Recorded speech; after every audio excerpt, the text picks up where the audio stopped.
శ్రీ మైసూర్ చాముండేశ్వరి దేవి జ్యోతిష్యాలయం. సమస్యలతో చింతిస్తున్నారా? అయితే ఒక్కసారి గురూజీకి ఫోన్ చేయండి. అనారోగ్యంతో బాధపడుతున్నారా? ఆర్థికంగా ఇబ్బంది పడుతున్నారా? మనశ్శాంతి కోల్పోతున్నారా? విద్య, ఉద్యోగం, విదేశీ ప్రయాణం, ప్రేమ, పెళ్లి, సంతానం, భార్యాభర్తల మధ్య గొడవలు, అనుమానాలు రావడం, నరదృష్టి, కుజదోషం, చేతబడి, వశీకరణ, రావలసిన డబ్బులు రాకపోవడం, ఇళ్లు స్థలాలు అమ్ముడుపోకపోవడం, ఎన్ని సంబంధాలు చూసినా పెళ్లి ముడిపడకపోవడం, ఇలా ఎటువంటి సమస్యలకైనా అంజనం వేసి ఫోన్ ద్వారానే జ్యోతిష్యం చెప్పబడును. Cell number 9652484281. ఓం శ్రీమాత్రే నమః. ఛానల్లోకి స్వాగతం అండి. ఈ రోజు మనం ఈ వీడియోలో కన్యరాశి వారి గురించి మాట్లాడుకోబోతున్నాం. మరి కన్యరాశి వారి జీవితం నాశనం కావడానికి 4 ప్రధాన కారణాలు ఇవే. ఇంకా అవకాశం ఉంది, ఇప్పుడే మీ తలరాతను మార్చుకోండి.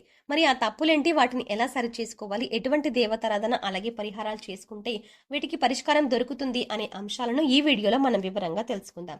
కానీ అంతకంటే ముందుగా మీరు కనుక మన ఛానల్ని ఇప్పటి వరకు సబ్స్క్రైబ్ చేసుకోకపోతే సబ్స్క్రైబ్ చేసుకుని పక్కనే వచ్చిన బెల్ ఐకాన్ నొక్కి ఆల్ సెలెక్ట్ చేసుకుంటే మేము ఇలాంటి వీడియోస్ అప్లోడ్ చేయగానే ముందుగా మీకు నోటిఫికేషన్ వస్తుంది. అలాగే వీడియోని ఎక్కడా కూడా స్కిప్ చేయకుండా చివరి వరకు చూస్తేనే మేము ఏం చెప్తున్నా మీకు పూర్తిగా అర్థమవుతుంది. అలాగే మీ ఫ్రెండ్స్ అండ్ ఫ్యామిలీ మెంబర్స్లో కన్యా రాశి వారు ఎవరైనా ఉంటే వారితో మర్చిపోకుండా ఈ వీడియోని షేర్ చేసుకోండి. ఇక వివరాల్లోకి వెళ్తే ముందుగా ఈ రాశి వారి గురించి చూసుకున్నట్లయితే వీరికి కొన్ని రాశులు అనుకూలంగా ఉంటే కొన్ని రాశుల వారితో ప్రతికూల ఫలితాలు ఏర్పడతాయి. వీరి గుణగణాలు, లక్షణాలు వీరిని ప్రత్యేకంగా నిలబెడతాయి. ఈ రాశి వారు ఎన్నో మంచి లక్షణాలను, గుణగణాలను కలిగి ఉంటారు. ముఖ్యంగా ఆరోగ్యరీత్యా ఈ రాశి వారు కొన్ని జాగ్రత్తలు అయితే తప్పనిసరిగా తీసుకోవాలి. అయితే ఆరోగ్యపరంగా ఎన్ని జాగ్రత్తలు తీసుకున్నప్పటికీ కూడా చిన్న చిన్న అనారోగ్య సమస్యలు తప్పవని చెప్పాలి. వచ్చిన ఆరోగ్య సమస్యలు ఎక్కువ కాలం ఉండకపోయినా చికాకు గుర్తు చేస్తాయి. అందుకోసం ఆరోగ్యపరంగా ఈ రాశి వారు జాగ్రత్తలు తీసుకోవాలి. మరి ఇంతే కాకుండా ఈ రాశి వారు ఎవరైనా నా అనుకున్నారు అంటే అటువంటి వారి కోసం ఏదైనా చేస్తారు. తన వారు అనుకున్న వారు కష్టాల్లో ఉంటే వారిని రక్షించడానికి ప్రయత్నిస్తారు. మీరు కష్టాల్లో ఉన్నప్పుడు ఎదుటి వారిని ఆదుకుంటారు. అటువంటి మంచి లక్షణం ఈ రాశి వారికి ఉంటుంది. అలాగే ఎదుటి వారు తప్పు చేసినా క్షమించే గుణాన్ని కలిగి ఉంటారు. ఇది ముఖ్యంగా కన్య రాశి వారికి ఎవరిని మోసం చేయడం అనేది ఇష్టం ఉండదు. అలాగే ఎవరితో అబద్ధాలు చెప్పడం కూడా ఇష్టం ఉండదు. కానీ వీరిని ఎవరైనా మోసం చేస్తే మాత్రం వారితో ఖచ్చితంగా స్నేహం అక్కడితో కట్ చేసుకుంటారు. వారిని జీవితాంతం దూరంగా ఉంచుతారు. ఈ రాశి వారు ఎవరినైనా తన అనుకొని సొంత వారిగా భావించి మాట్లాడుతుంటారు. అంతేకాదు వీరికి సంబంధించిన ప్రతి విషయం కూడా నా అనుకున్న వారికి పూసగుచ్చినట్టు చెప్తారు. ఈ రాశి వారికి ప్రతి ఒక్కరూ నా మనసే అనుకోవడం తప్ప మోసం చేయడం తెలియదు. కల్లా కపటం లేని మనసుని ఈ రాశి వారు కలిగి ఉంటారు. ఎదుటి వారికి సహాయం చేసే విషయంలో కూడా ఎటువంటి కల్మషం లేకుండా సాయం చేస్తారు.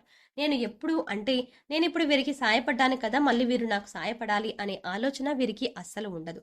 వీరికి వీలైనంత వరకు కూడా ఎదుటి వారికి సాయపడాలి అనే ఆలోచనతోనే ఉంటారు. ఇటువంటి ఒక మంచి లక్షణం కారణంగా ఎదుటివారు వీరిని తేలిగ్గా మోసం చేస్తారు. ఇక నా అనుకునేవారే ఈ రాశి వారి నాశనాన్ని కోరుకుంటారని కూడా చెప్పవచ్చు. ఇంతే కాకుండా ఈ రాశివారు గనక ఇప్పుడు చెప్పబోయే ఈ 4 ప్రధాన కారణాలు, అలాగే 4 తప్పులు ఏవైతే ఉన్నాయో వాటిని జాగ్రత్తగా విని ఇక నుంచి వాటిని చేయకుండా జాగ్రత్త పడినట్లయితే ఖచ్చితంగా ఇకపై మీకు అన్ని మంచి ఫలితాలు లభించనున్నాయి. ముఖ్యంగా ఈ రాశివారు 4 తప్పులు చేయటం వల్ల మీ జీవితంలో ఎన్నో సమస్యలు ఎదుర్కోబోతున్నారు. దాంట్లో మొదటిది మీ కష్టానికి తగ్గ ఫలితం లేనప్పటికీ కూడా మీరు ఎన్నో రోజులుగా ఫలితం కోసం ఎదురు చూస్తూ అలానే కష్టపడుతున్నారు. అంతేకాని నేను పడ్డ కష్టానికి ప్రతిఫలం రాలేదు కదా అని ఆ పనిని మధ్యలో వదిలిపెట్టరు. ఇక ఈ రాశి వారు ఏమనుకుంటారంటే ఏదైనా పని చేస్తుంటే ఇంకా మంచి ప్రతిఫలం వస్తుందేమో, ఇప్పటి వరకు పడిన కష్టం ఏదైతే ఉందో అది మనకి ఒక అనుభవంగా ఉంటుంది అని ఇంకా ఆ పని మీద ఎక్కువగా కష్టపడుతూ ఉంటారు. సక్సెస్ అయ్యే వరకు కూడా ఆ పనిని వదిలిపెట్టరు.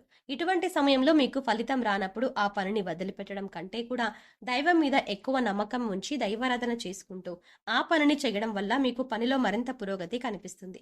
ఇక ఈ రాశి వారి సంపాదన విషయానికి వచ్చినట్లయితే వీరికి ధన సంపాదన బాగుంటుంది. కాకపోతే వచ్చిన ధనం నిలకడగా ఉండదు. ఏదో ఒక రూపంలో ఖర్చు అవుతూ ఉంటుంది. ఇక వీరు తెలిసి తెలియక అనవసరంగా డబ్బులు ఖర్చు చేస్తూ ఉంటారు.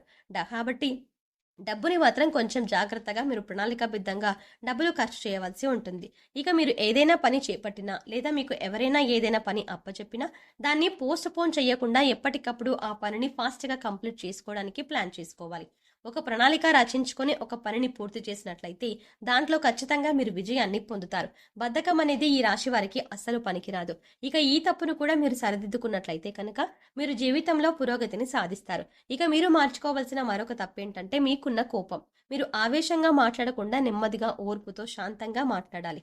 ఇంట్లో వాళ్ళతో అయినా, బయట వాళ్ళతో అయినా, స్నేహితులతో అయినా, శ్రేయోభిలాషులతో అయినా చాలా నిదానంగా ఆచితూచి మాట్లాడవలసి ఉంటుంది. లేదంటే ఇది అనేక రకాలుగా గొడవలకి దారితీసే అవకాశం ఉంటుంది. ఇది మీకు కోపం వచ్చిన సమయంలో మీరు ఎదుటివారి మీద మాటలతో దాడి చెయ్యకుండా మౌనంగా ఉండటం వల్ల ఈ సమయంలో మీ బంధాలు, బంధుత్వాలు అనేవి నిలబడతాయి. తెలిసిన వాళ్ళకే కాదు, తెలియని వాళ్ళకు కూడా ఈ రాశి వారు సహాయం చేయాలని అనుకుంటారు. అయితే సహాయం చేసిన సమయంలో ఎదుటివారి కష్టం తొలగిపోతుంది. కానీ ఈ రాశి వారికి మాత్రం అప్పటినుంచి కష్టాలు మొదలవుతాయి. అయితే ఎదుటివారి కష్టాలు తీర్చడం తప్పు కాదు, కానీ వారికి సలహాలు ఇవ్వడం, అలాగే వారికి సంబంధించిన విషయాల్లో గొడవల్లో కూడా మీరు తలదూర్చడం అంత మంచిది కాదు. ఈ రాశి వారికి ఒక సమస్య తీరింది అనుకునే లోపే మరొక సమస్య మొదలవుతుంది. దీనివల్ల కొన్నిసార్లు మీరు అయోమయ పరిస్థితుల్లో పడతారు. సమస్యలను ఏ విధంగా పరిష్కరించాలి అని తెలియక తికమక పడుతూ ఉంటారు. ఇక ముఖ్యంగా మీ చుట్టూ ఉన్నవారు, అది మీ బంధువులు కావచ్చు, స్నేహితులు కావచ్చు, కుటుంబ సభ్యులు కావచ్చు, ఎవరైనా సరే మీరు నా అనుకునే వారితోని మీకు ఆపద పొంచి ఉంది. కనుక ఇటువంటి సమస్యల నుంచి బయటపడడానికి మీరు ఎక్కువగా దైవారాధన చేసుకోవాలి. అందుకోసం మీరు ప్రతి ఒక్కరితో చాలా జాగ్రత్తగా ఉండాలి. ఇక ఈ రాశి వారికి ఏది కూడా పర్సనల్ అనే విషయం ఉండదు. ప్రతి విషయాన్ని అందరితో షేర్ చేసుకోవడానికి ఇష్టపడతారు. ముఖ్యంగా మీరు ఏదైనా పని చేయకముందే ఆ పని గురించి 10 మందికి చెప్పడం, దాని గురించి చర్చించడం, ఇటువంటివి మానుకుంటే మంచిది. ఎందుకంటే మీ శత్రువులు ఆ పని జరగకుండా ఆపడానికి ప్రయత్నిస్తారు. ఏదైనా పని మొదలు పెడితే అది పూర్తయిన తర్వాత చెప్పండి తప్పితే ముందుగానే ఆ పని గురించి ఎవరికి చెప్పొద్దు. కన్య రాశి వారు దయాగుణాన్ని కలిగి ఉంటారు. మీరు ఎవరిని బాధ పెట్టరు. ఎదుటి వారిని బాధ పెట్టాలి అన్న ఆలోచన కూడా వీరికి రాదు. ఈ రాశి వారు స్త్రీలను గౌరవించవలసి ఉంటుంది. ఆ స్త్రీ మీకు తెలిసిన వారైనా, తెలియని వారైనా, మీ కుటుంబ సభ్యులైనా లేదా బయట వారైనా మీరు స్త్రీలని గౌరవించాలి. ఇలా చేయటం వల్ల మీకు శుభ ఫలితాలు లభిస్తాయి. అంతేకాదు ఈ రాశి వారు జంతువులను కూడా చాలా ప్రేమగా చూసుకోవాలి. వాటికి హాని కలిగించకూడదు. ఇలా చేయటం వల్ల కూడా మీరు శుభ ఫలితాలను పొందుతారు. ఇక ఈ రాశి వారు మరిన్ని శుభ ఫలితాలను పొందటానికి పాటించవలసిన పరిహారాలు చూసుకున్నట్లయితే, సూర్యాస్తమయం అయిన తర్వాత పాలు, పసుపు, ఉప్పు, ఆవ నూనె, వెల్లుల్లిపాయ, ఉల్లిపాయ ఇటువంటివి ఎవరికీ ఇవ్వద్దు. అలాగే మీరు కూడా ఎవరిని అడిగి తీసుకోవద్దు. ఇలా చేయటం వల్ల మీ ఇంటి నుంచి లక్ష్మీదేవి వెళ్ళిపోతుంది. అలాగే అశుభ ఫలితాలను పొందటానికి ఎక్కువ అవకాశాలు ఉంటాయి. కాబట్టి ఈ విషయంలో మీరు ముఖ్యంగా జాగ్రత్త తీసుకోవడం చాలా మంచిది. నిద్ర లేచిన తర్వాత మీ అరచేతులు చూసుకుని దేవుడిని నమస్కరించుకొని మీకు వచ్చినటువంటి చిన్న చిన్న దేవుడికి సంబంధించిన శ్లోకాలు చదువుకోవటం వల్ల ఆ రోజంతా కూడా ఏ పని చేసినా కూడా ఎటువంటి ఆటంకాలు లేకుండా పూర్తవుతాయి. అంతేకాకుండా రోజంతా కూడా పాజిటివ్ ఎనర్జీతో ఉంటారు.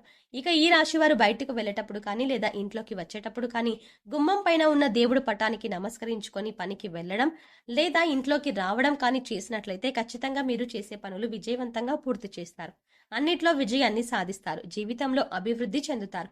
ముక్కోటి దేవతలు కొలువైన ఆవుకి బంగాళదుంపలు తినిపించినట్లయితే కనుక ఆర్థిక సమస్యలు తొలగిపోతాయి. అలాగే సమయం దొరికినప్పుడల్లా మీకు మీ ఇష్ట దైవ నామస్మరణ అనేది చేసుకోవడం ద్వారా మీరు చాలా మంచి అనేది ఫలితాలను పొందగలుగుతారు. ప్రతిరోజు గోమాతకి నమస్కరించుకోవడం అలవాటు చేసుకోండి. సో చూసారు కదండి, కన్య రాశి వారి జీవితం నాశనం కావడానికి 4 ప్రధాన కారణాలు ఏంటి, వాటిని ఎలా సరి చేసుకోవాలి, ఎవరు మీ నాశనాన్ని కోరుకుంటున్నారు, అలాగే ఎటువంటి దేవతారాధన పరిహారాలు చేసుకుంటే వీటికి పరిష్కారం దొరుకుతుంది అనే అంశాలను ఈ వీడియోలో మనం వివరంగా తెలుసుకున్నాం కదా. ఈ వీడియో మీకు నచ్చినట్టయితే లైక్ చేయండి. అలాగే మీ ఫ్రెండ్స్ అండ్ ఫ్యామిలీ మెంబర్స్లో ఎవరైనా కన్య రాశి వారు ఉన్నట్లయితే వారితో ఈ వీడియోని షేర్ చేసుకోవడం మర్చిపోకండి.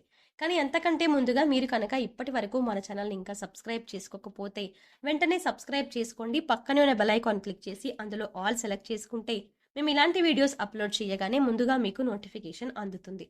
మరో చక్కటి వీడియోతో మళ్ళీ కలుద్దామండి. ఓం శ్రీమాత్రే నమః.